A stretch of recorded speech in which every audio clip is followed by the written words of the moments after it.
Tuesday marked the second full day of full squad workouts for the Yankees at Steinbrenner Field, but the most interesting thing to happen today came before anybody took the field for the Yankees this morning. Inside the clubhouse, we heard from DJ LeMahieu for the first time this spring. Obviously, the last couple seasons, he's been derailed by injuries. It was only a year ago this spring that Yankees raved about how good he looked, and then he fouled the ball off his foot. I think it was a couple days before St. Patrick's Day, and ended up with a non-displaced foot fracture that really just sent him into another rough season. So we heard from DJ. He's a pretty soft-spoken guy, but it was evident in his voice and his mannerisms how frustrated he's been just with how the last few years has gone. These injuries the last couple of years have just totally sapped him of his production, and he's really just been a shell of himself offensively. So DJ said he's lost a lot of sleep over the last couple of years just in terms of not being able to suit up with his teammates to help the Yankees out on the field. He said he still has the passion to do special things with this team, and that's kind of what's kept him going. He says he's fully healthy, which obviously we've heard before. One interesting thing that DJ did this offseason, he didn't swing a bat for 2 months. He said it's the longest time he's gone without swinging a bat since he can remember,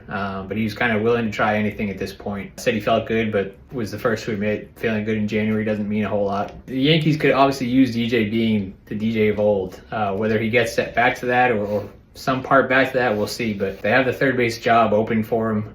He's in that mix with Oswaldo Cabrera, Oswaldo Peraza. The Yankees would look for one of those guys to step up and claim the job. And DJ is the one guy who's proven he can do before in the major leagues. To get there, he's got to stay healthy in camp. He's got 2 years left on a 6-year, $90 million contract. It seems like he feels the weight of kind of not living up to that and not being able to be there for his teammates and play every day. So probably one of the more insightful interviews we've had with DJ, who again is not the most talkative guy, but it's pretty evident today how much this has kind of been weighing on him. As for the workouts, I thought the most interesting thing we saw in the workouts was Cam Schlittler.